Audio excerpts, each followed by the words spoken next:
Hindi napigilan ng malakas na ulan ng mga ralistang nagkilos protesta sa harap ng Kamara.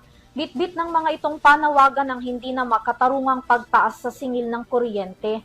Sabi pa ng grupong Kadamay, ang kakaunti na nga lang nakita ng mga Pilipino, hinahati pa sa pambayad sa kuryente at kakainin sa hapagkainan na lalong nagpapabaon sa kanila sa hirap.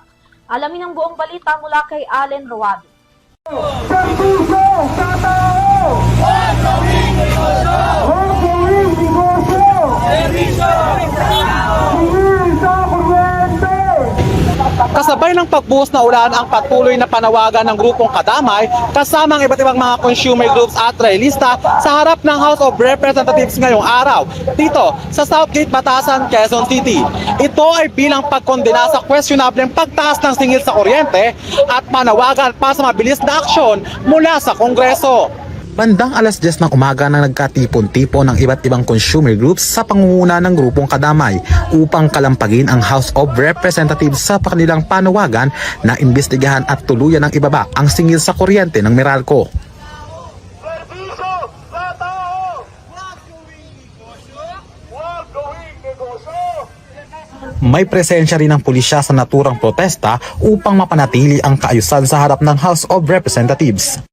Sa isang panayam kay Richelda de Sonia, isa sa mga representante ng grupong Kadamay, habang kumikita ang Meralco ng milyon-milyon ay siya namang pagpapahirap sa mga mahihirap ng pamilyang Pilipino na miski pagkain sa hapag ay pahirapan pang mailaan sa pamilya dulot ng mataas na presyo ng bilihin at pasakit sa singil ng kuryente. So, pahirap po sa amin bilang isang consumer. Mantakin niyo po, sa loob lamang ng 6 na buwan, kumita po ang Meralco ng 27 billion. Pero kaming mga mahihirap ay wala kaming makain sa kapagkainan dahil napupunta po ito sa gamit ng Meralco. Dagdag pa niya, imbis daw na may pandagdag sila sa pang-araw-araw na pangangailangan ng kanilang pamilya, napupunta pa raw sa bulsa ng Meralco ang kanilang mga pera gamit ang VAT o Value Added Tax na sa tingin ng marami ay dahilan sa mataas na singil na kuryente ng Meralco. Makikita mo naman po sa mga bill ng kuryente, may mga dagdag po na mga bayarin na hindi naman po namin yun talagang ginagastos. Kung katulad sa amin, ako, nagbabayad kami ng kuryente. Kung dati ang binabayaran namin ay wala pang 1,000. Ngayon ang binabayaran namin ay 2,000 na po. Pero ang ginagamit po namin sa bahay ay ilan lang, wala kami daan appliances. Pero sa laki po ng bayarin namin, magtataka ka talaga kung bakit ganito yung sinisigil ng gobyerno ng Meralco sa aming mga mamamayan. At wala pong ginagawa ang gobyerno natin para po panagutin yung Meralco.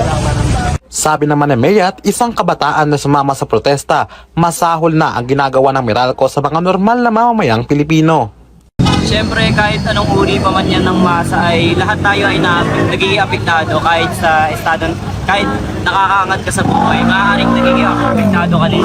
Mas apektado, mas pakikiramay siya sa mga lesser na mas pakikiramay siya sa mga di tulad natin, mga petty burgess na nakakaya yung pagtaas ng presyo. Siyempre, damayan natin yung mga masang mas apektado at mas nakakababang uri na estado sa usaping ekonomiya natin dahil nga may krisis tayong kinakaharap ngayon. Pinaka-mensahe ko talaga ay wala talagang awa ang Meralco para sa masa. Wala rin talagang awa sa mga taong di tulad natin, hindi tulad yun na nakakaangat pa sa buhay. VAT sa kuryente tanggalin naman ang naging panawagan ng placard na hawak-hawak ni Representative Sara Elago mula sa Gavrela Women's Party na malinaw na sinabing dapat nang tanggalin ang 12% na VAT sa singil sa kuryente upang kahit papaano ay magbigay ginhawa sa mahirap na buhay ng mga Pilipino. Parinig yung ating panawagan na hindi lang dapat system loss yung tanggalin, dapat tanggalin na yung 12% na value added tax sa kuryente dahil ang laking ginhawa niya sa mamamayan kung talagang mapapababa natin yung presyo ng kuryente. Dapat tanggalin yung 12% na VAT sa kuryente. Matiyak natin na hindi lang marepaso o hindi lang stricter regulation pero panahon na talaga yung seryosong review dito sa IPIRA dahil nakita natin na 25 years di naman niya napamura yung kuryente so kaya dapat na sigurong palitan at maibasura. Dagdag pa ni Elago, dapat ay inuuna ang interes ng mga mamamayang Pilipino, hindi lamang ng malalaking kumpanya, lalo't lalo na ang mga pamahalaan na dapat ay gumagawa ng pulisiya para dito. unahin yung interes ng mamamayang Pilipino. Hindi lang yan responsibilidad ng mga malalaking kumpanya, dapat nga ang ating pamahalaan yung talagang gumawa nung kanyang tungkulin na unahin yung interes ng tao at hindi ang interes ng kita pagdating sa napakahalagang serbisyo tulad ng kuryente. Sa press release na inilabas ng grupong Kadamay, malinaw ang kanilang naging panawagan sa pamahalaan para sa kapakanan ng mga mamamayan.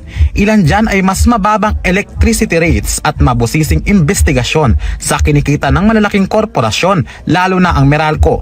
Alisin ang VAT at iba pang tax na ibinababa sa kuryente. Tanggalin na ang Electric Power Industry Reform Act at maglaan ng pro-people source of electricity na sasagot sa krisis na kinakaharap ngayon ng maraming Pilipino. Samantala, matatandaan na naging usap-usapan lalo na sa social media ang questionable at abnormal na pagtaas ng presyo ng kuryente na sinisingil ng Meralco na halos lahat ng mga Pilipino ay ayon ang inirereklamo. Mula rito sa Batasan, Quezon City, para sa Euro TV News, Allen Ruado, isang dekadang sumasaludo sa bawat Pilipino.